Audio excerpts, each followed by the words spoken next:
Today, I will tell you about a story that begins with hope, devotion, and a secret gift meant to bind a family together. Before betrayal ever showed its face, I believed that love and sacrifice could heal every wound. I believed that if I gave enough, I would be cherished in return. My name is Evelyn Grace. I am 71 years old, and I live in Cambridge, Massachusetts. My life has been simple since my husband Robert passed away. I tend to my small townhouse, water the roses outside, and brew the same morning coffee in the kitchen where Robert once kissed me goodbye before his shifts. Some evenings, I walk along the Charles River, remembering the days when my son Mark would run ahead of us, laughing, certain that his parents were his whole world.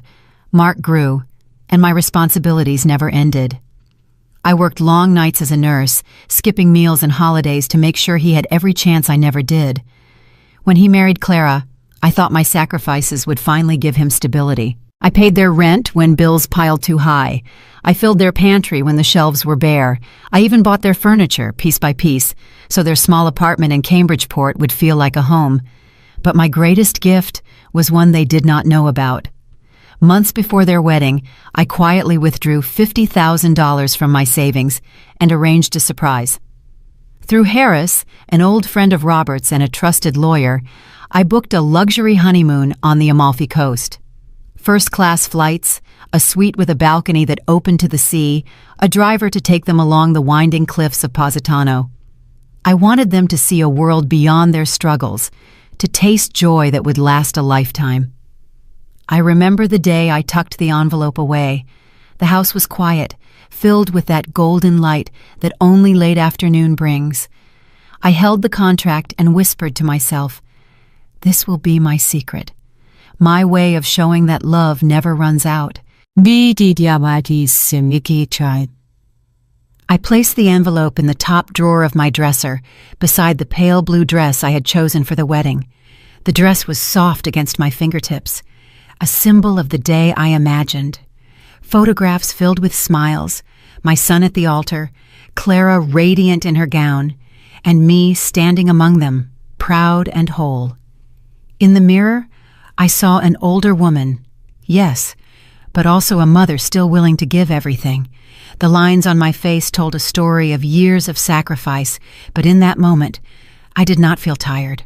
I felt ready to stand by my son on the day he began his new life. That evening, with my heart full of anticipation, I picked up the phone. My voice trembled, not from weakness, but from hope. I wanted to hear the joy in Mark's voice, to mark the date on my calendar, to circle it in red as the day my family would come together again. I thought of Robert then, of how he would have smiled to see the legacy of our love carried forward. I thought of the photographs that would one day rest on my mantel, the kind that neighbors and friends glance at with admiration, saying, "What a beautiful family she has." So with a steady breath, I dialed.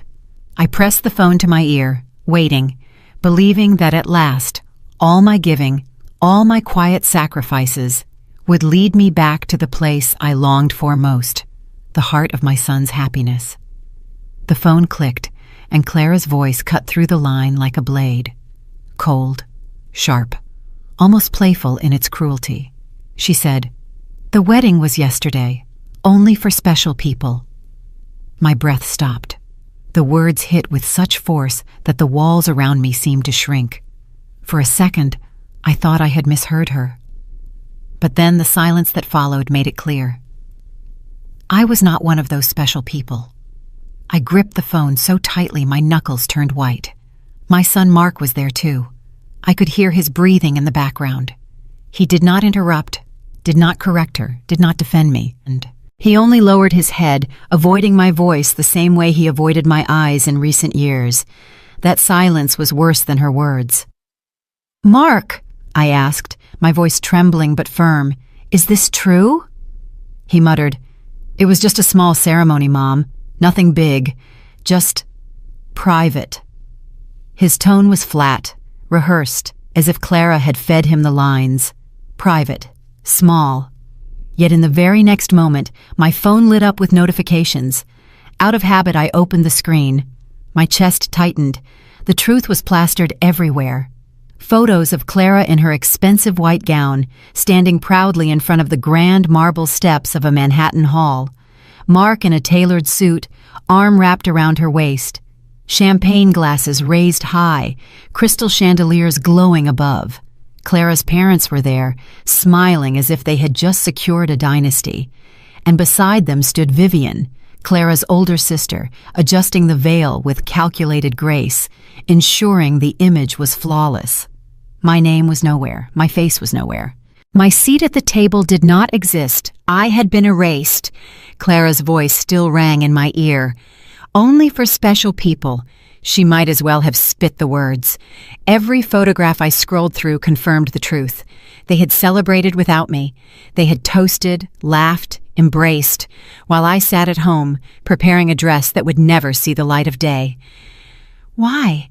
I whispered, half to Mark, half to the empty space around me. "Why wasn't I there?" Clara chuckled, low and bitter. "It wasn't personal, Evelyn. We wanted elegance, not pity. You wouldn't have fit the image. It was about appearances. People talk, you know. We needed everything perfect." Perfect. That word burned. Perfection had cost me everything, my dignity, my presence, my rightful place as the mother of the groom. I closed my eyes, pressing the phone against my ear as my stomach twisted. I pictured the pale blue dress still hanging in my closet, the envelope in the drawer with the honeymoon confirmation, the camera on my desk that I had cleaned, ready to capture the joy of that day. All of it mocked me now. Mark finally spoke again. "Mom, please, don't take this the wrong way. It was Clara's decision. I didn't want to fight. I just wanted peace." Peace? I bit down on the inside of my cheek until I tasted blood. "Peace?" I repeated, my voice breaking into a sharp edge. "You call this peace? Cutting me out of your life, out of your wedding, as if I were nothing?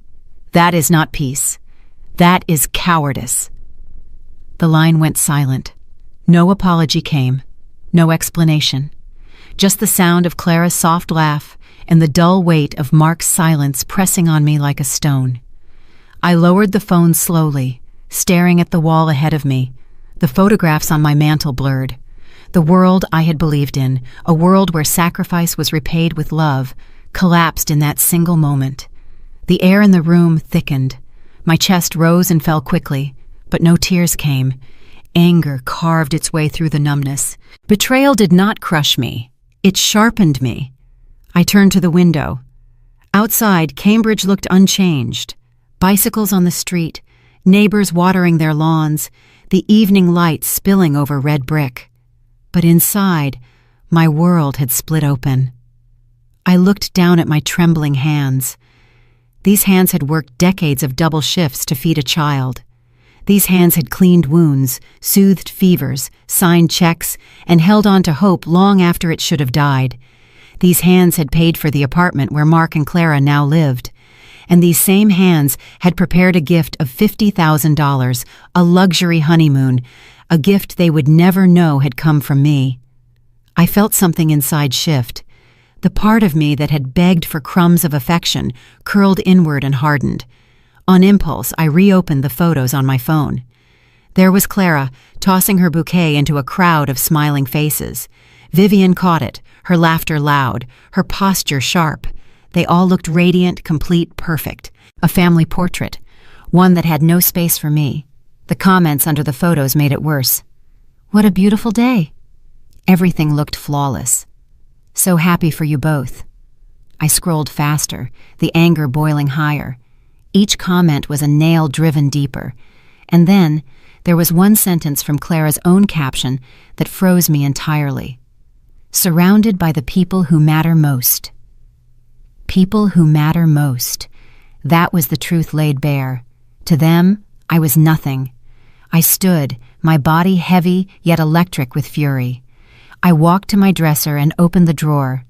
The envelope with the honeymoon contract lay there, untouched, waiting to be given. I stared at it for a long time. My hand hovered, then closed around it. The paper crinkled under my grip. "They think I am nothing," I whispered into the quiet room. "They will soon learn that I am not weak. I am not disposable. I am not their bank." I put the envelope back with deliberate care. Not because I doubted what I would do, but because the moment had not yet come. I wanted the sting of their own arrogance to reach them before the truth did. I straightened, inhaling deeply. The numbness had burned away. What remained was steel. I would not chase them. I would not beg. I would wait. The blow they had delivered was ruthless, but it had awakened something in me they had never anticipated. For the first time in years, I felt clarity. I had been excluded, humiliated, branded unworthy of their perfect world. But the story was not finished. No, it was only beginning, and I would write the next chapter myself. I walked into my bedroom, the phone still heavy in my hand, the echo of Clara's words slicing through the silence. My legs moved as if on instinct, but my heart lagged behind, struggling to catch up with the reality I had just been handed. My hand reached for the closet door and pulled it open. There it was, hanging quietly, untouched. The pale blue dress I had chosen months ago, meant for one single purpose. It swayed slightly as if mocking me, as if the fabric itself knew that the moment it was meant for would never come. My fingers touched the smooth material, cool beneath my hand. I had imagined myself in that dress, standing with dignity, smiling through tears as my son exchanged vows. Now, it was nothing but a costume for a play I had not been invited to. On the shelf above, a small box waited. I opened it and lifted the gift envelope containing the honeymoon confirmation. $50,000, carefully saved, secretly planned, meant to surprise them. I stared at it for a long time. This was the weight of my love, my loyalty, my sacrifice. Yet to them, I was not special enough to stand in a photograph, let alone receive gratitude. Beside the envelope was my old camera. I had cleaned it days before, charging the batteries, preparing the memory card. I had thought of capturing the little details, the flowers, the smiles, the family moments that become treasures when years pass. But now the camera felt like a relic of someone else's dream. I sat on the edge of my bed with the dress, the envelope, and the camera surrounding me like silent witnesses. My chest rose and fell, but tears refused to come. Grief was too soft for what I felt. It was something harsher, a sharp, cutting realization. They did not forget me, I whispered into the empty room. They erased me. The words tasted bitter. I had given everything. Rent payments, food, furniture, birthday presents, money for Clara's personal expenses, and I had done it quietly, without resentment, believing that my generosity would eventually be met with love. Instead, I had been shut out. They had staged their perfect wedding without the one person who had sacrificed most. I pictured myself arriving at that Manhattan hall, dressed in pale blue. I would have walked slowly, proud but modest. Perhaps a little tired, but glowing with the pride of a mother. And then I replaced the vision with reality. Clara smiling for the cameras, her arm linked with Vivian's as though her sister were the true guardian of the day. My chest tightened at the thought of my son, standing there, allowing it all to happen. I pressed my hands against my knees to steady myself. Not special, I repeated, my voice firm. The words became an echo, not of despair, but of clarity. That was the label Clara had placed on me. That was the truth Mark had accepted with his silence. The clock on the wall ticked, each second sharp and unforgiving. I looked back at the envelope. $50,000. A trip that would have given them sunsets over the Amalfi Coast, private balconies overlooking turquoise waters, luxury beyond their imagination. It was still in my power to give or to take away. My stomach twisted, but not from fear, from decision. A switch inside me had flipped. For too long, I had confused sacrifice with love. For too long, I had let my silence be mistaken for weakness. Not anymore. I stood and placed the dress back into the closet. My hands lingered on the fabric for one last moment, then let it fall back into place. "You will never be worn," I said quietly, "and perhaps that is for the best." I picked up the envelope, holding it tight, feeling the weight of every dollar, every hour of work, every compromise of my own needs. This was not their gift anymore. This was my reminder that I still had control. The camera went back into its case. No memories would be captured for them, not by me. The days of documenting their happiness while erasing my existence were finished. I sat again, straighter this time, breathing deeper. My reflection in the mirror caught my attention. The woman looking back at me was no longer the eager mother waiting for an invitation. She was something harder, sharper, resolved. I remembered the pale blue dress again and what it had represented. Belonging, acceptance, the dream of being a part of my son's life. That dream had ended the moment Clara said those words. What remained now was survival and strength. Mark's silence hurt the most. I could understand Clara's cruelty, her obsession with appearances, her hunger for control, but Mark had chosen to let her words stand. My son had chosen not to defend me, not even with a glance, not even with a breath. That betrayal dug deeper than anything Clara could ever say. I whispered to myself, "Robert, if you could see this, if you could see what has become of our boy." My voice trailed, then hardened. "No, I will not collapse. I will not crumble." The house was still, but my thoughts were racing. The betrayal, the humiliation, the envelope in my hand, they all converged into a single truth. They saw me as nothing more than a bank. They had taken my money, my sacrifices, and then discarded me like an empty shell. I looked around my room, the dresser, the framed photographs of Mark as a child, the books Robert once read late at night. This was my world, full of real history, real sacrifices. Their wedding had been a performance, a stage play meant to impress outsiders, and I had been excluded because I did not fit the script. I clenched the envelope tighter. "They will learn," I said aloud. "They will learn that I am not disposable." In that moment, the sorrow faded and something colder filled its place. Resolve. My heart no longer begged to be included. My mind no longer dreamed of reconciliation. I would not fight for their approval. I would fight for my dignity.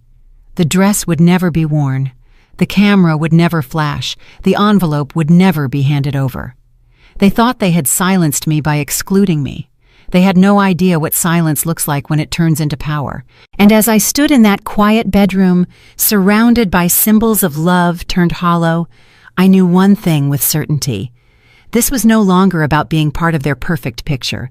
This was about rewriting my own. 1 week had passed since Clara's words burned into me like acid. 7 days of silence, during which I did not call, did not text, did not check their photographs anymore. The pale blue dress was sealed in my closet like a tomb. The envelope with the honeymoon confirmation remained in my drawer, not as a gift, but as evidence of how blind I had been. I thought they would bask in their perfect life, too proud to ever reach for me again. I was wrong. It was a Friday morning when my phone rang. I saw Clara's name flash across the screen. For a moment I considered ignoring it, but something inside me told me to answer. I pressed the phone to my ear, and her voice exploded down the line, frantic, shaking. "The suite's canceled. The flights too. Everything's gone. Evelyn, please, fix this." I leaned back in my chair, letting the words pour over me like rain. Her panic was almost theatrical, yet very real. I could hear the sound of Mark in the background, pacing, muttering curses. Clara's breath was ragged. She was no longer the triumphant bride, the polished hostess of a flawless wedding. She was cornered, desperate, unraveling. "Please," she continued, her tone cracking. "The honeymoon is ruined. The hotel says the booking was revoked. The airline says the tickets were canceled. Do something. You know people. Fix it." I closed my eyes. In that still moment, I remembered the icy words she had thrown at me, only for special people. And now she was begging, as if none of it had ever been said. I spoke softly, each word deliberate. "Didn't I tell you? I only help special people." Silence followed. Not the silence of peace, but the silence of a slap across the face. Clara stammered, "Evelyn, I didn't mean it like that. You know how weddings are. Stress, too much to handle. Please, just—" I interrupted her, my voice firmer now. "You meant every word, and I heard them clearly." Mark finally took the phone, his voice tight with anger. "Mom, don't do this. We're already humiliated. Clara's family is laughing at us. If people find out the honeymoon collapsed, it'll be a disaster. Just fix it." I let out a breath that felt like it had been trapped in my lungs for years. "You made your choice when you stood in that hall and erased me from your wedding. Now I make mine." Mark tried again, his tone shifting from command to plea. "It doesn't have to be this way. We can move past it. Just help us this once." I ended the call. The quiet that filled my home afterward was not heavy. It was liberating. For the first time in years, I felt the power of saying no. Later that afternoon, I met Harris at his office downtown. Harris had been Robert's closest friend, a lawyer who had guided us through the will and the hard years after Robert's death. He was the one who had helped me arrange the honeymoon booking, ensuring that it looked like a gift from a distant benefactor, and he was the one who had helped me pull the string that unraveled Clara's perfect plan. When I entered his office, Harris stood from behind his desk and offered me a seat. His eyes held the steady concern of a man who had seen too many clients broken by family betrayal. "Well," he said, "I take it they discovered the cancellation." "They did," I replied, my voice steady. "Clara called me this morning. She begged. Mark demanded. I said no." Harris leaned back, folding his hands. "That was not easy for you." "It was easier than I thought," I answered. I told him about the phone call, about the tone of panic, about the irony of Clara asking me to save her from the consequences of her own cruelty.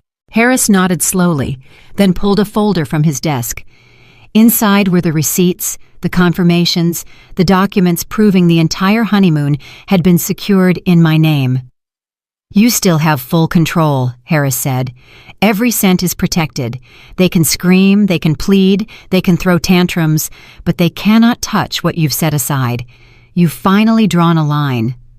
I looked at the papers, the ink sharp and final. Each document was more than a financial record. It was a weapon turned back on those who had underestimated me. "They thought I would always pay," I said quietly. "They thought I would always fix their mistakes. They believed I was weak because I loved them too much. They forgot that love has limits." Harris studied me. "And now?" "Now," I said, "I stop feeding the wolves that bite my hand." For years I had told myself that money could keep me connected to my son, that sacrifice could buy me a place in his heart. But the wedding had proven the truth. Money had only made me convenient. Sacrifice had only made me invisible. As I left Harris's office, I felt the crisp air on my face. Cambridge bustled as always, students hurrying, bicycles weaving through traffic, the Charles River glinting in the distance. The world went on, unaware that in one small townhouse, a war had been declared. That night, I replayed Clara's words in my mind, the way her voice had cracked when she realized her honeymoon had collapsed, the way she begged as if I were the only lifeline left. And I realized something profound. For the first time, I was not the one begging. I sat at my kitchen table, poured myself a cup of coffee, and let the silence settle around me. The pale blue dress was still in the closet, the camera still on the shelf, the envelope still in the drawer. They no longer mocked me. They reminded me of a truth I had ignored for too long. I had been the one holding all the power. They had erased me from their wedding. I had erased their honeymoon, balance restored. The humiliation they intended for me had come full circle, and now it belonged to them. I had cut the line cleanly. Clara's begging had ended with my words. Mark's demands had died in silence. For a brief moment, I believed they would retreat, lick their wounds, and learn. But I underestimated their hunger. Humiliation is poison to people like Clara and her sister Vivian, and when poison spreads, it turns into fire. Later, I heard through neighbors what unfolded behind the closed doors of Clara's family townhouse in Manhattan. Clara, stripped of her perfect image, collapsed into Vivian's arms.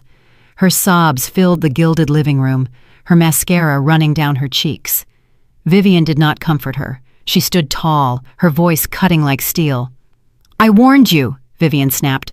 "I told you Evelyn was dangerous if pushed. Now the entire family is laughing. Do you realize what you've done? Everyone saw the wedding photos, and now they've heard the honeymoon is gone. You've turned triumph into disgrace." Clara's cries grew sharper. "She canceled it. She ruined everything. How could she? She's an old woman. She was supposed to be weak. She was supposed to give and never take away." Vivian's eyes narrowed. "And yet she held the knife.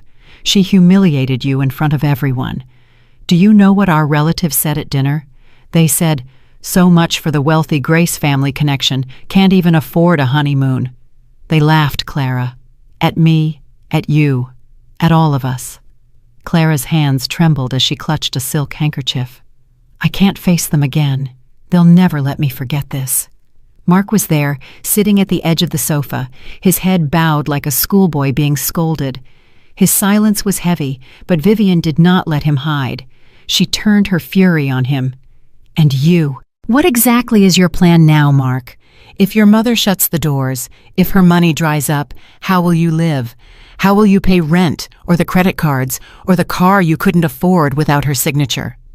Mark's jaw tightened, but no words came. He looked down at his hands, ashamed yet cornered. Vivian pressed harder, her voice rising. "You married my sister. You entered this family, and you brought us a mother-in-law who toys with us like children. That is unacceptable. You need to control her, or she will destroy you." Clara, still sobbing, turned toward him. Her voice was lower now, but filled with venom. "She thinks she's clever. She thinks she can humiliate me, humiliate us, but I won't allow it. She will pay for this." Mark finally lifted his head. His face was pale, drawn, torn between his loyalty as a son and his dependence as a husband. "She's my mother," he muttered weakly. Vivian leaned forward, her tone dripping with contempt. "A mother who cut you out of your own wedding, a mother who canceled the life you promised my sister. Tell me, Mark, is that the kind of mother you owe loyalty to? Or is she just a liability standing between you and the life you deserve?" Mark's lips pressed tight, his silence a confession. Clara wiped her eyes, steadied her breath, and looked at him with new resolve. "You said once she was soft, that she would never fight. Well, she fought, and now she has to learn. If she doesn't bend, then we break her." Vivian crossed her arms, her eyes calculating. "We form a plan. We can't let this old woman think she can embarrass us without consequence. Her money, her accounts, her house, those should already be yours, Clara. Ours. If she wants a war, we'll give her one." Clara nodded slowly, her tears drying into something darker. She whispered, "She may have won this battle, but she doesn't know who she's dealing with. I'll make sure she regrets it." Mark sat frozen, his silence louder than words. He did not object, did not defend me, did not remind his wife or sister-in-law that I was the reason they had lived comfortably at all. Instead, he let their hatred grow unchecked, and in his silence, a dark alliance was sealed. I would not know the details until later, but that night, as I sat in my kitchen, sipping black coffee in the quiet, I felt it, a storm forming in the distance. Clara's humiliation was not an ending. It was fuel, and people who live for appearances cannot survive disgrace. I set my cup down and folded my hands. "They think I am weak," I whispered into the still air. "They think age makes me fragile, that silence makes me powerless. Let them think it. Let them come." Somewhere across the city, Clara was plotting with her sister. Mark was swallowing his pride and his fear, and I, an old woman they called unimportant, was waiting, because I knew something they did not. Money may build their illusions, but truth tears them apart, and I was ready to be the truth they had never faced. The cafe smelled of roasted beans and warm bread, the kind of place where ordinary people sat with laptops or newspapers, thinking the world outside was gentle. But for me, the air was heavier. I had asked Harris to meet me here, near the hospital where I had worked most of my adult life. A place that once symbolized healing now felt like the edge of a battlefield. When Harris walked in, his shoulders straight and expression grave, I knew he hadn't come to deliver comfort. He came to deliver truth. He slid into the chair across from me, his briefcase at his side, his eyes locked on mine. "They won't stop, Evelyn," he said without hesitation. "Clara's humiliation is too deep, and Vivian, she's not just a sister with an opinion, she's a lawyer, a sharp one. If they can't win by shame or by manipulation, they'll turn to the courts. They'll try to use the law as a weapon against you." I wrapped my hands around my coffee cup, feeling its warmth seep into my skin, steadying me. "Let them," I said quietly. Harris leaned forward, lowering his voice. "Do not underestimate them. I've seen cases where children declared their parents incompetent, seized control of estates, drained accounts, even sold homes out from under them. All it takes is the right accusation, a sympathetic judge, and suddenly your independence is gone." His words struck me harder than Clara's insults ever could. This wasn't just about dignity anymore, it was about survival. I straightened in my chair, my tone sharper now. "They may try to twist the law into a blade, Harris, but if they do, then I will forge that same blade into my shield." He studied me for a moment, his expression softening slightly, but the warning in his voice remained. "Vivian will come prepared. She knows the system. She'll gather witnesses, she'll fabricate concern, she'll paint you as unstable. Your refusal to support them financially will be twisted into evidence of decline. They will argue that you're no longer capable of making rational decisions." I felt my jaw clench. Rational decisions? For 3 years I paid their rent, fed their stomachs, furnished their apartment, and even planned their honeymoon. Was that irrational generosity? Or was it my mistake for believing gratitude would ever grow from greed? Harris's lips pressed into a line. "The court won't see years of sacrifice, Evelyn. It will see the narrative they present. That is why you must prepare. We need documentation, bank statements, receipts, proof that every decision you made was deliberate, clear, and competent. And you need allies who can testify to your strength, not your fragility." I nodded slowly, already replaying the names of people who had stood by me in small ways. My former colleagues at the hospital, neighbors who had watched me live independently, friends who had seen me manage my affairs without falter. They would not let me be erased. "They think I'm weak because I'm 71, I said firmly. "But they have forgotten that age does not erase memory. It sharpens it. I remember every transfer, every bill, every sacrifice. And now I will remember every insult, every betrayal, and every move they make against me." Harris leaned back, finally taking a sip of his coffee. "Good. Because this is no longer just family drama, Evelyn. This is war, and wars are not won by kindness. They are won by preparation." I exhaled slowly, feeling the truth of his words settle deep inside me. This was the battleground Clara and Vivian had chosen. They thought they could break me with lawyers, with paperwork, with lies dressed as legal concern. But they had forgotten one thing. I had nothing left to lose except my freedom, and I would defend it with everything I had. My mind shifted to Robert, my late husband. He had trusted Harris with his will, his legacy, his family's future. I remembered Robert's voice telling me once, "Evelyn, justice is only as strong as the one who stands behind it." Now it was my turn to stand. I looked Harris in the eye, my voice unwavering. "They want a courtroom? Then I'll meet them there. They want to call me unfit? I'll prove them liars. If they think they can bury me under accusations, they will find out I've built my life on bedrock." Harris gave a small nod of approval. "Then we begin. Collect everything. Keep every receipt, every message. And Evelyn, do not let your guard down. Every smile from them is a mask. Every word is a test. Treat every encounter as if it were already on the record." I finished my coffee, the bitterness on my tongue a reminder that sweetness often turns sour when left in the wrong hands. As I stood, the cafe around me blurred into the background, All I could see was the road ahead, paved not with reconciliation, but with confrontation. I had once believed love could silence cruelty. Now I understood the truth. Silence only fed it. From this moment on, I would no longer be silent. "They want a war," I whispered as I left the cafe. "Then let it begin." The envelope came on a gray morning, tucked under my front door like a venomous snake waiting to bite.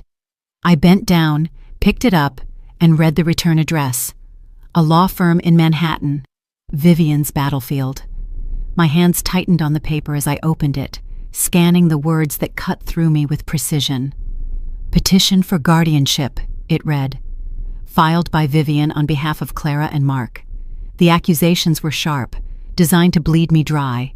Loss of mental capacity, financial interference, reckless behavior, words meant to strip me of my autonomy, my dignity, and my name.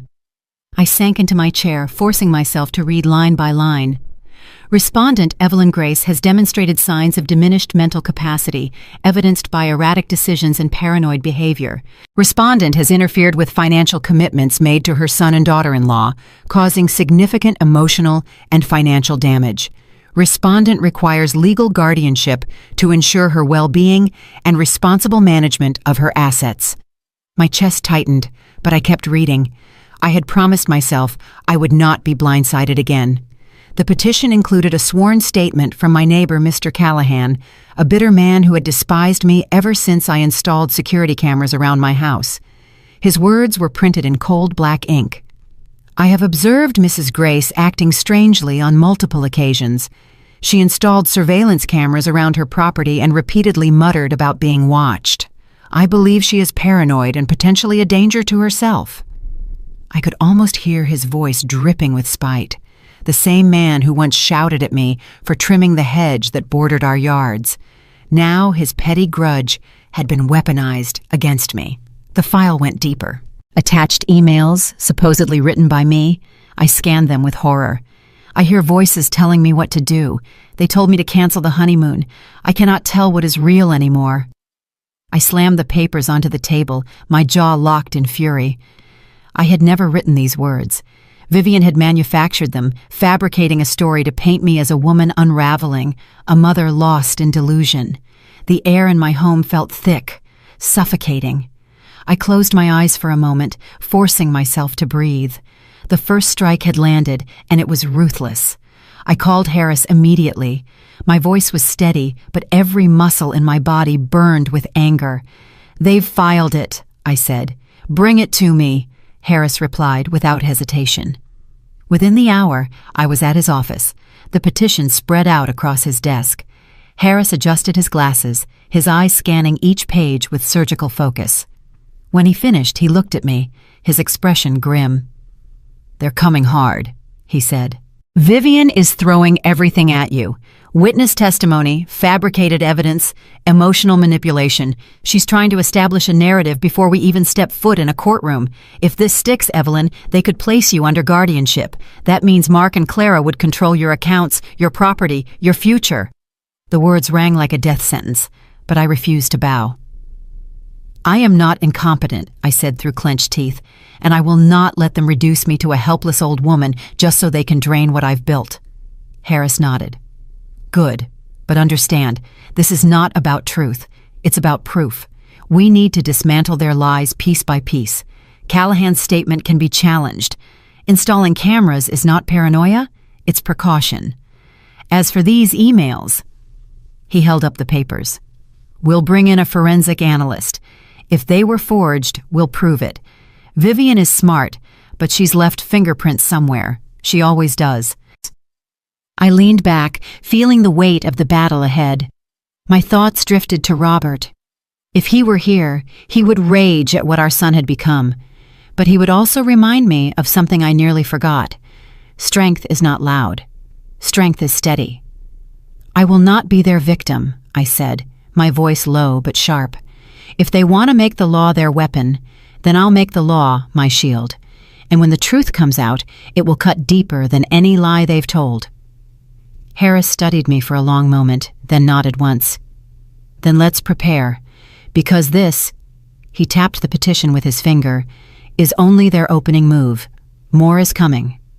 I stood, collected the papers, and tucked them back into the envelope.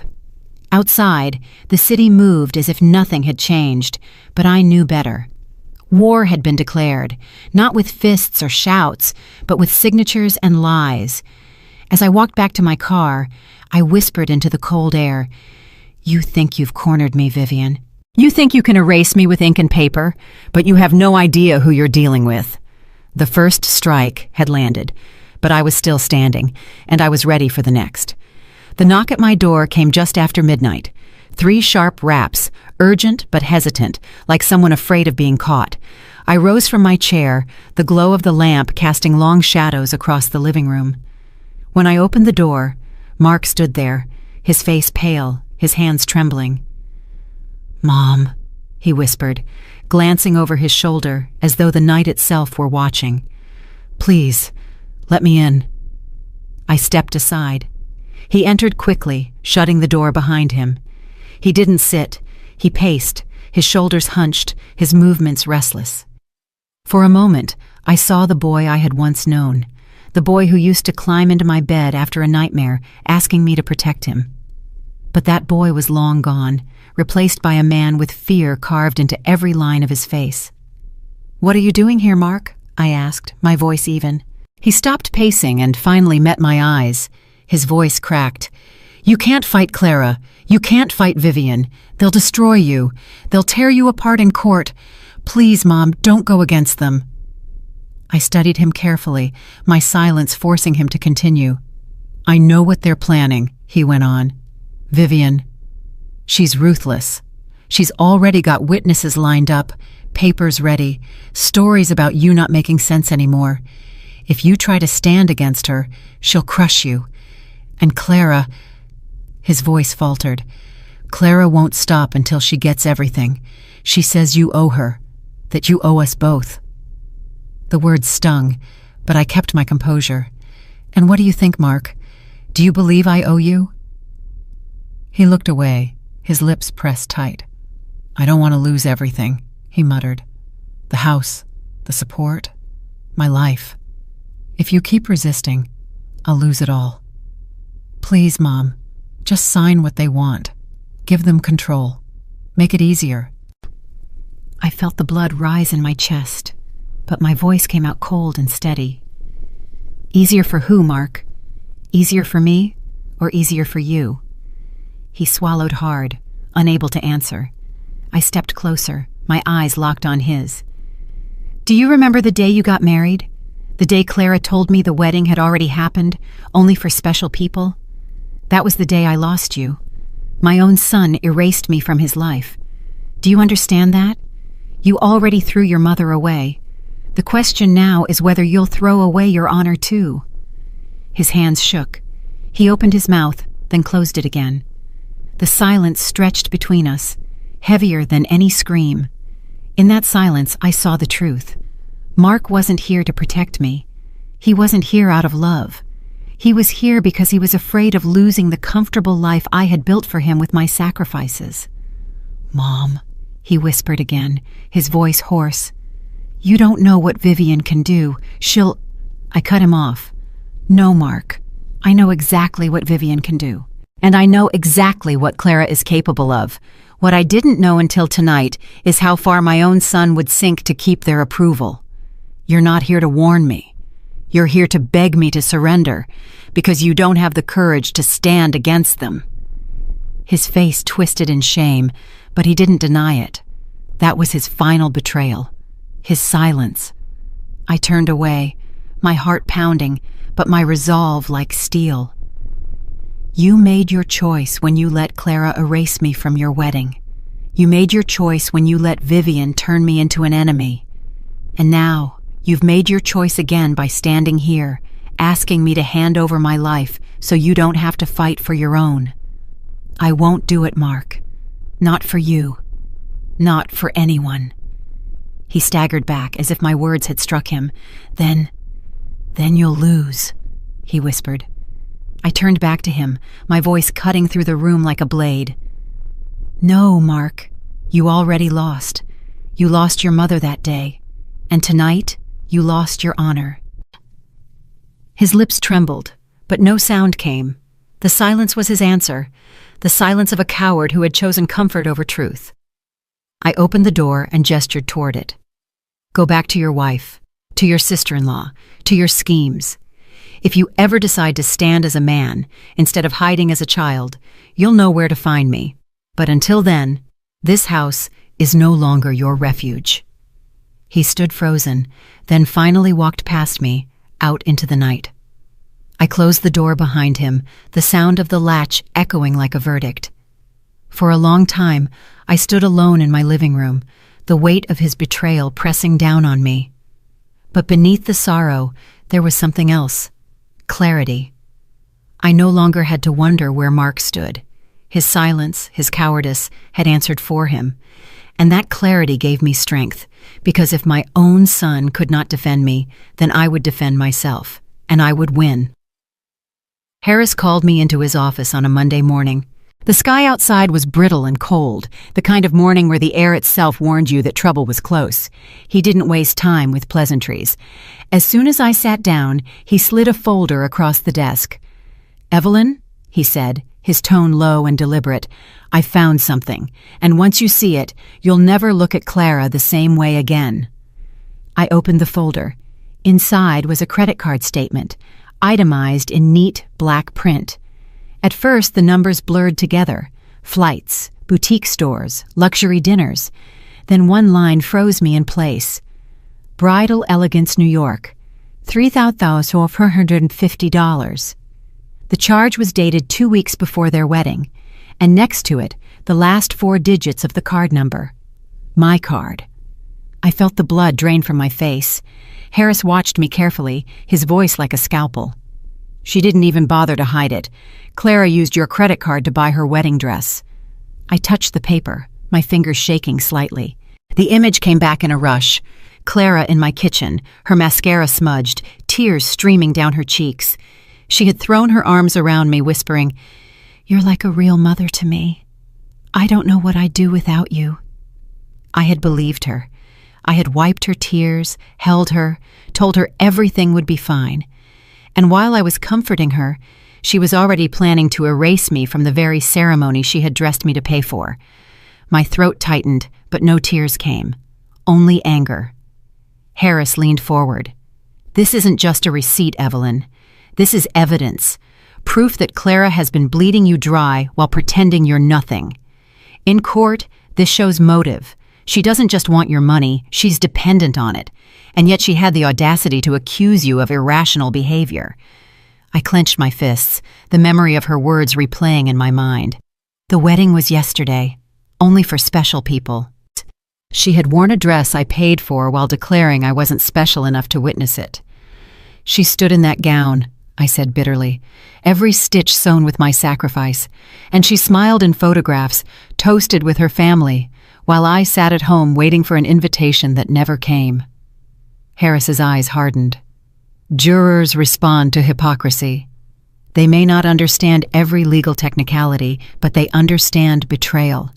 A daughter-in-law who cries about family and uses her mother-in-law's money to buy a wedding dress, then excludes her from the wedding, that's a story that speaks for itself." I nodded slowly, my fury turning into focus. "Then let them hear it. Let them see exactly who Clara is when the mask comes off." For a moment, silence filled the office. My mind was split in two.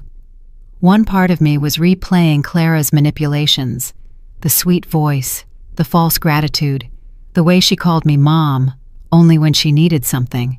The other part of me was steel, sharpening into resolve. I remembered the day she first called me Mom. She had been late on rent again, her voice trembling through the phone. "Please, you're like a mother to me. Mark and I don't know what we'd do without you."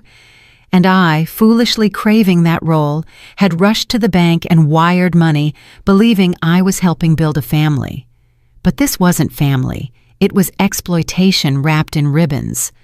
I folded the statement carefully, slid it back into the folder, and looked Harris in the eye.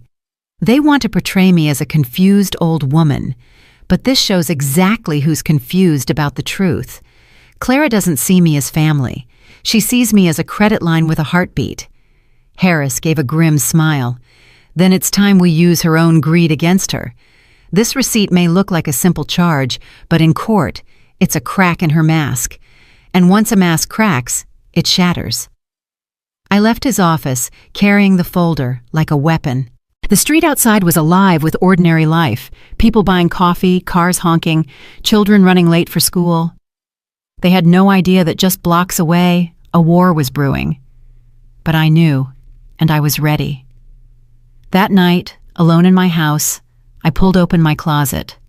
The pale blue dress I had bought for the wedding still hung there, untouched, tags dangling like ghosts of hope. I stared at it, then at the folder in my hand, 2 symbols of betrayal, one paid for in money, the other in trust. I whispered into the silence, "You wore your gown, Clara, and soon the world will know what it cost." The crack in her mask had been revealed, and I was going to make sure everyone saw it. I decided to face her head-on. No lawyers, no witnesses, no buffer of polite exchanges. If Vivian wanted war, then I would stand in her arena. Her office sat on the 21st floor of a Manhattan tower, polished glass and steel reflecting the sky. I walked through the revolving doors, past the marble lobby, and into the elevator. My reflection in the mirrored walls was steady. 71, yes, but unbroken. When I entered her office, she didn't rise to greet me.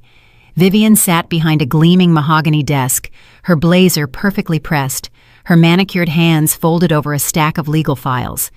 Her eyes were sharp, cold, almost amused.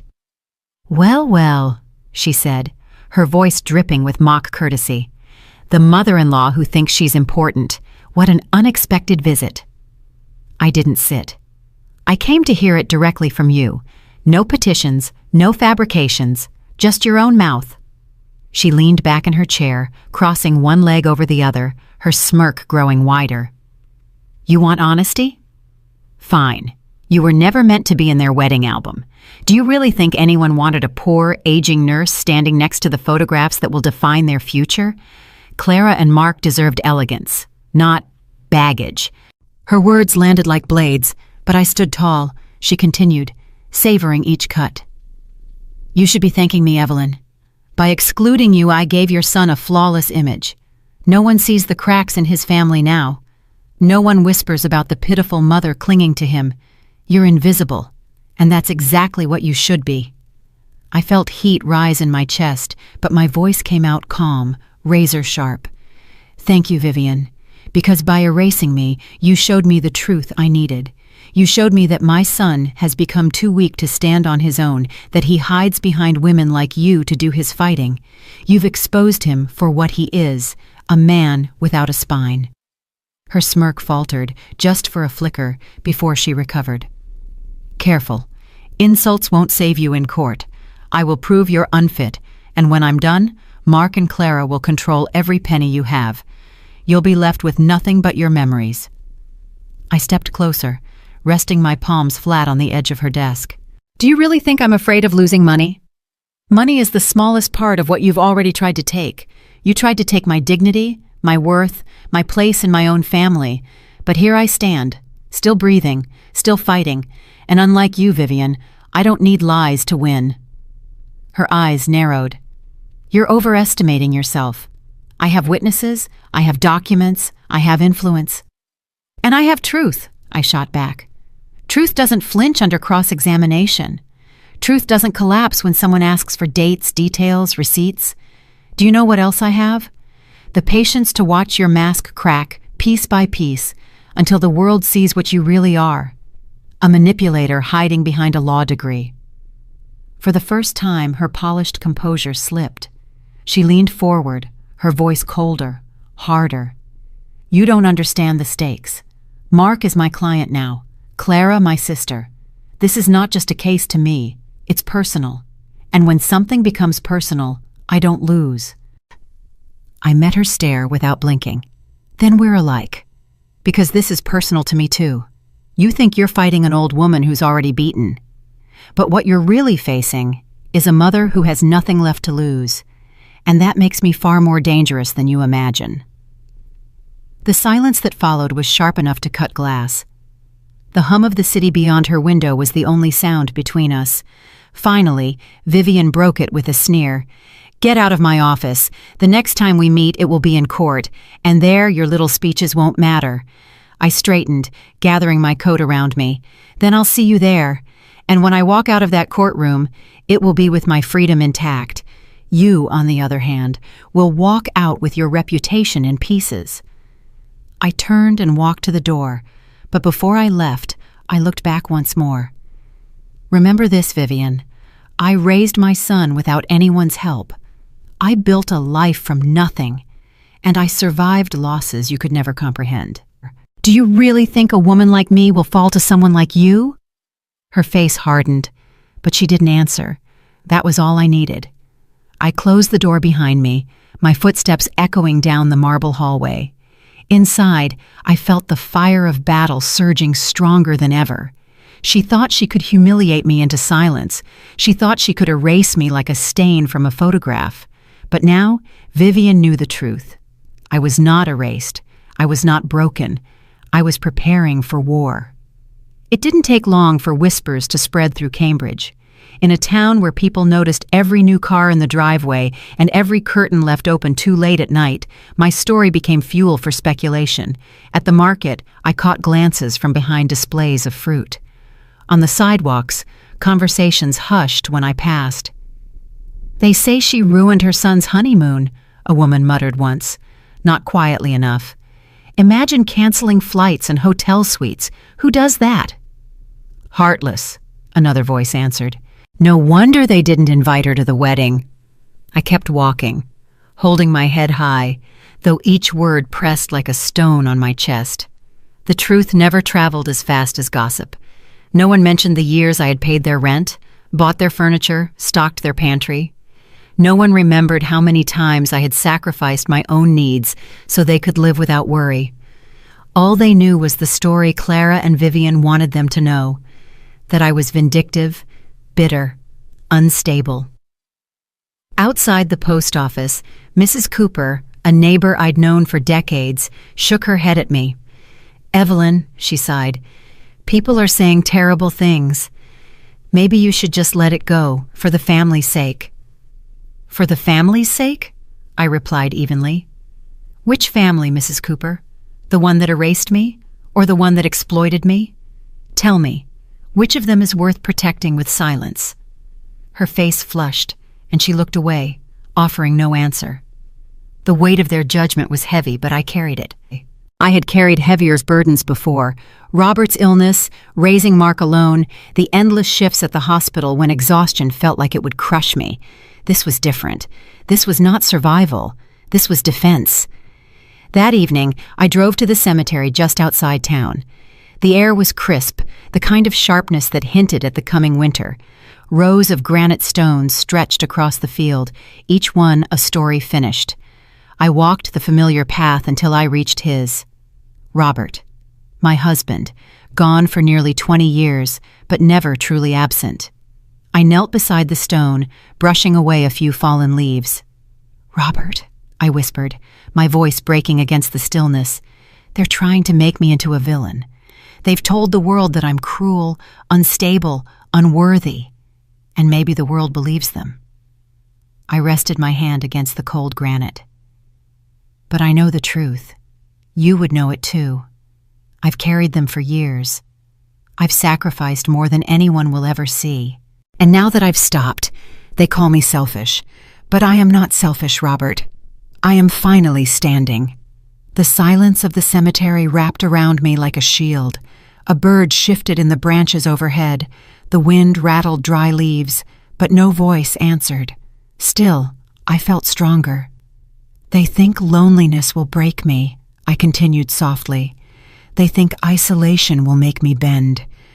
But I have lived through loneliness before, after you were gone. I survived then, and I will survive now. I will not fall, Robert. Even if the entire town whispers against me, I will not fall." I stayed there until the sky turned violet. until the cold sank into my bones. Then I rose, steadier than when I had arrived. Back in Cambridge, the whispers hadn't stopped. At the cafe, 2 men looked at me and shook their heads. At the library, a clerk avoided my eyes as she stamped my books. Vivian's narrative was spreading like wildfire, yet in their judgment, I found something unexpected: resolve. Every pointed glance, every whispered accusation reminded me that I was already being tried in the court of public opinion. If I could endure their condemnation, I could endure the courtroom. That night, as I locked my door and set the alarm, I caught my reflection in the glass. My eyes were sharper, clearer. I wasn't just defending my finances anymore. I was defending my name, my dignity, my right to live without being erased. Let them whisper. Let them spread lies. I would not bow. I would not collapse. I had weathered storms before, and this one would not sink me. Because I had already made my vow at Robert's grave, I would stand firm, even if I stood alone. The courthouse in Boston stood like a fortress of stone, every column heavy with history. As I walked inside, I felt eyes follow me, some curious, others sharp with judgment. The whispers from Cambridge had traveled here, and the courtroom was already thick with assumptions. I took my seat beside Harris at the defense table. He leaned close, his voice steady but low. "No matter what they say, Evelyn, don't flinch. Let them burn through their theater. Your silence will speak louder than their lies." The judge entered, and the room hushed. My heart beat evenly, not racing, not trembling. I had promised Robert I would not collapse. Vivian rose first. Dressed in black, her presence was commanding, her words precise. "Your Honor," she began, her tone crisp, "this case is not about greed. It is about protecting a vulnerable woman who has shown alarming instability. We present evidence that Mrs. Evelyn Grace has sabotaged her own family, displayed erratic paranoia, and placed herself and others at financial risk." Her voice slid across the room like ice. Then she gestured toward Clara. Clara dabbed at her eyes with a tissue, her sobs carefully measured. "She was like a mother to me once," she said between staged breaths. "But lately she's changed. She canceled our honeymoon, destroyed thousands of dollars in reservations without warning. We begged her to see a doctor, but she refused. I fear for her." Her tears were salt on an open wound. I sat still, my hands folded, my eyes fixed ahead. Harris had told me not to interrupt, not to show outrage. But inside, every sob from Clara felt like acid. She had cried in my arms once, whispering that I was her second mother. Now she cried to erase me. Vivian struck next, producing the fabricated email. She read it aloud slowly, each word twisted. "I hear voices at night telling me not to trust anyone. Maybe I am not well, but I cannot stop myself." These are Evelyn Grace's own words, sent to my client weeks ago. It wasn't mine. I had never written such a thing. But the courtroom didn't know that yet. Murmurs rose from the gallery. I sat straighter, refusing to let the weight press me down. Then came the neighbor, Mr. Dalton, a man who had never liked me. He raised his hand as if testifying was a personal victory. "She's been odd for months, installed cameras all around her house like she thought people were out to get her. She glares at everyone, doesn't even answer when you greet her. I don't know what she hears in her head, but it's not normal." The words echoed. Not normal. He smirked, as though convinced he had sealed my fate. Harris whispered, "Stay still. Let them finish. The higher they climb, the harder they fall." But as Vivian stacked each accusation, the emails, the tears, the testimony, the room pressed heavier around me. I watched the judge's expression, unreadable, stone. For a moment, I wondered if this was how it would end. Silenced under their lies, erased by their narrative, declared unfit by those who never knew my truth. Yet I did not bow my head. My eyes never left Vivian's as she spoke. I wanted her to see it, that no matter how polished her performance, no matter how sharp her tongue, I was not bending. Finally, she closed her folder, her voice ringing. Your Honor, this woman is not in control of herself. She is a danger to her own finances and her family's stability. We request immediate guardianship be granted to her son and daughter-in-law, who only wish to protect her." The courtroom held its breath. The judge turned his gaze toward me. For a heartbeat, silence stretched so taut it could snap. Harris's hand brushed against mine under the table. "Now," he whispered. I exhaled, slow and deliberate. The storm had broken, and my turn to answer was coming. I hadn't spoken a word yet, and that silence, calm, unbroken, had already unsettled them. Clara's tears were damp, Vivian's mask flawless, the neighbor smug. But all of them felt it. I was still standing, and soon the truth would stand with me. The moment Harris stood, the weight in the room shifted. His voice carried not just authority, but precision, cutting through the fog of Vivian's accusations. He held a folder thick with papers, and I knew each page was a blade sharpened for this very moment. "Your Honor," Harris began, steady and firm, "the plaintiffs have painted a picture of confusion and instability, but what they've given you are shadows. Today I bring light." He motioned toward the bailiff, who carried in a written statement stamped with an official seal. "This is testimony from the travel agency where Mrs. Grace booked the honeymoon. The manager confirms she was lucid, precise, and fully in control when arranging every detail of that trip. The flights, the Amalfi Coast suite, the transfers. And when she canceled the reservation, she was equally clear, calm, and rational. These are her signatures, dated and witnessed." Gasps rippled across the gallery. Vivian shot to her feet. "Objection!" she snapped, her voice sharp, but the judge silenced her with a raised hand. "Overruled. Continue, Mr. Harris." Clara shifted in her seat, her tears drying instantly. The mask faltered. For the first time, she looked cornered. Harris wasn't finished. He pulled another document from his folder and laid it on the evidence table. "This is a statement from the credit card company. It details a purchase for a designer wedding gown totaling $5,000. The cardholder, Mrs. Evelyn Grace. The user, Clara Jameson." The room went utterly still. Even the judge's eyes lifted. Harris's voice hardened. "The very woman who cried here today that my client was too unstable to participate in the wedding relied on her to fund the dress she wore to it. That is not the behavior of a mother lost to confusion. That is the behavior of a mother being used." Vivian's jaw tightened. "This is irrelevant," she fired back. "We are here to establish current capacity, not to dig into family generosity." Harris met her words with iron calm. "On the contrary, it shows a pattern. A woman accused of incompetence does not pay for an entire wedding wardrobe while also being deemed unfit for the wedding itself. The inconsistency lies not in my client's mind, but in the plaintiff's story." The judge leaned forward slightly, interest sharpening. Clara shrank into her seat, her hands trembling. Then Harris turned to me. "Mrs. Grace, please take the stand." The courtroom rustled as I rose. Every eye was on me, some still searching for a frail old woman broken under accusations, others already sensing something stronger. I walked with measured steps, sat down, and placed my hand on the Bible. My oath was clear. Harris approached gently. "Mrs. Grace, can you tell us, in your own words, why you canceled the honeymoon?" I lifted my chin, my voice steady as steel. "Because it was mine to cancel. I paid for it. $50,000 from my savings, quietly given as a gift. I canceled it because I was told I was not special enough to attend my son's wedding." Those were Clara's words. "Only for special people."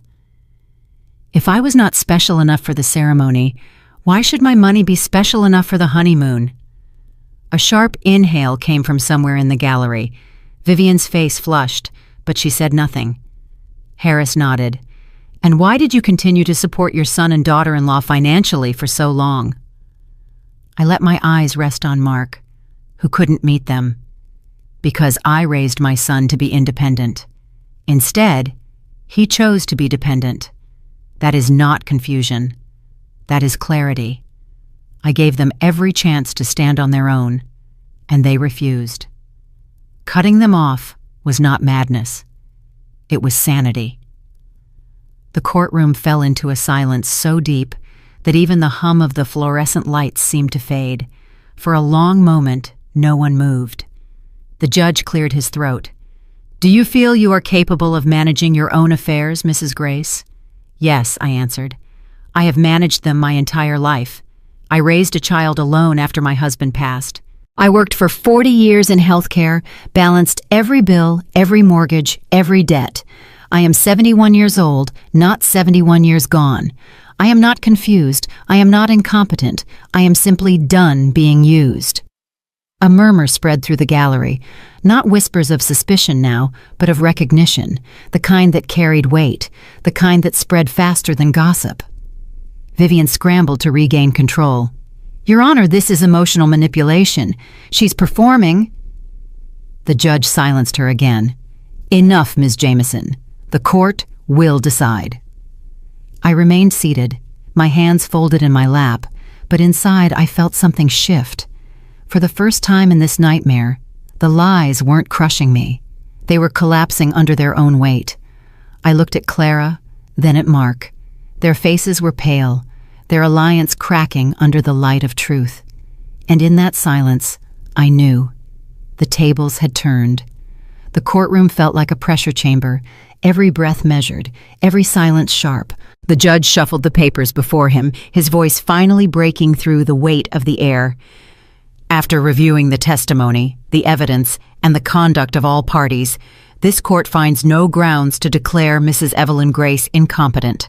The petition for guardianship is denied." For a split second, the words hung in the air like a stone suspended mid-fall. Then they hit. Clara's sobs burst out, uncontrolled, piercing the solemn quiet. Vivian slammed her folder shut, her face drained of color but blazing with fury. She rose sharply, heels striking against the floor, and stormed out of the courtroom without looking back. Mark didn't move at first. He sat frozen, then slowly turned his eyes toward me. They weren't filled with anger, not anymore, but something hollower, confusion, regret, or maybe just the sudden realization that the mother he had underestimated was no longer his safety net. He opened his mouth as if to speak, but nothing came out. Harris placed his hand over mine. "It's done," he whispered. I inhaled deeply, then let out a long, steady breath. Relief did not rush through me. There was no triumph, no swell of victory. Only a quiet restoration, a balance restored. "I told you," I said softly, my words carrying across the defense table. "Justice doesn't make me happy. It simply returns the peace that was mine all along." The judge nodded faintly, as though he too felt the weight of those words. Around us, the gallery murmured, some in shock, some in awe, but I didn't hear them. My focus was on the three faces that had once defined my world. Clara collapsed into her chair, her makeup streaked with tears, clutching at her tissue as though it could stitch together her unraveling image. Vivian, already gone, her rage echoing in the slam of the courtroom door. And Mark, still staring at me as though seeing me for the first time, realizing that the version of his mother he had crafted in his mind, the pliant, endless provider, was gone forever. When court adjourned, I rose. My steps were calm, unhurried, as though the storm behind me no longer had the power to touch me. Harris walked beside me, his briefcase in hand. Outside, the cold Boston air greeted me. Reporters whispered at the edges of the courthouse steps, cameras snapping, voices low. I ignored them. My story didn't belong to the headlines. It belonged to the silence I had fought for. As I walked down the stone steps, Mark caught up to me. His voice cracked, raw. "Mom, wait." I stopped, but I didn't turn. "I didn't want this," he said, his words spilling, desperate. "Vivian, Clara, they pushed me. I was scared of losing everything. I never wanted to hurt you." My hand tightened on the rail. I turned, meeting his eyes. They were wet, but I couldn't tell if it was from shame or just fear of consequence. "You lost me," I said quietly. "Not today, not in this courtroom. You lost me the day you decided I wasn't special enough for your wedding." His face broke, and he reached out a hand as if to touch my arm, but I stepped back. "Don't mistake justice for reconciliation," I told him.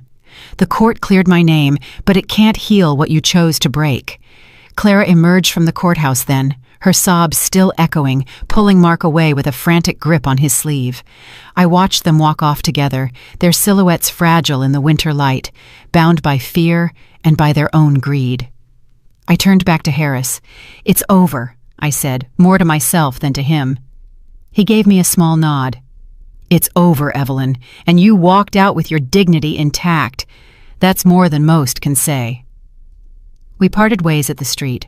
I walked alone, the city humming around me, cars rushing past, strangers brushing shoulders without knowing my story. Yet for the first time in years, I felt the ground firm beneath my feet. That night, I sat by the window of my quiet home, a cup of tea warm in my hands. The verdict echoed in my memory, but not like a victory speech, more like a sigh of relief after holding your breath too long. Peace. That was all I had wanted, and though the courtroom had returned it to me, I understood now. Peace was never theirs to steal. It had always been mine to reclaim. I leaned back, the hollow space where my son's love used to be, pressing against my chest.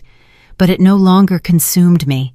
It was just there, a scar where a wound had been, and with that I whispered into the night, as though Robert could hear me still. "We made it, my love." I stood. I didn't fall. The silence that followed was the sweetest sound I had ever known. I sold the house where every corner carried the weight of betrayal, and I bought a modest apartment overlooking the restless ocean of Cape Cod. The first morning I woke up there, the sound of waves replaced the silence that had haunted me for months. It was not just a new address, it was a declaration that my life now belonged entirely to me. The rooms were smaller but brighter. I filled them not with reminders of debts and obligations, but with canvases, brushes, and jars of paint. For years I had set aside my passion, always telling myself that another crisis needed my attention. Now I picked up the brush and let the colors run free. With every stroke, I painted not just landscapes, but fragments of my own release. I also joined a local volunteer group. Twice a week, I worked at the community kitchen, serving meals to people who looked at me with genuine gratitude, something I had not felt from my own family in years. In their smiles, I rediscovered the meaning of giving, a meaning untainted by manipulation or expectation. Harris visited once. He looked around the apartment and smiled. "You finally built a fortress no one can breach," he said. I poured him tea and nodded. "It is not a fortress," I answered. "It's a home, and it's mine." Life settled into a rhythm. The ocean became my companion, steady, untamed, and honest. Each morning I walked along the shore, letting the salt wind remind me of strength. Each night I watched the tide rise and fall, knowing that healing is not sudden. It comes in waves, persistent, unstoppable. One evening, as I sat by the window sipping jasmine tea, I noticed a shadow at the door. Mark. He stood there for a long time, his shoulders hunched, his hand lifting as if to knock. My breath caught, but I did not move. His hand hovered, trembling, then slowly fell back to his side. He turned and walked away without a sound. I did not chase him. I did not open the door. I simply raised the cup to my lips, the warmth grounding me, my eyes fixed on the horizon where the ocean met the fading sky. My voice was calm, steady, meant only for myself. "You can find your mother again, but you will never find the trust you chose to throw away." The waves crashed, unbothered, eternal.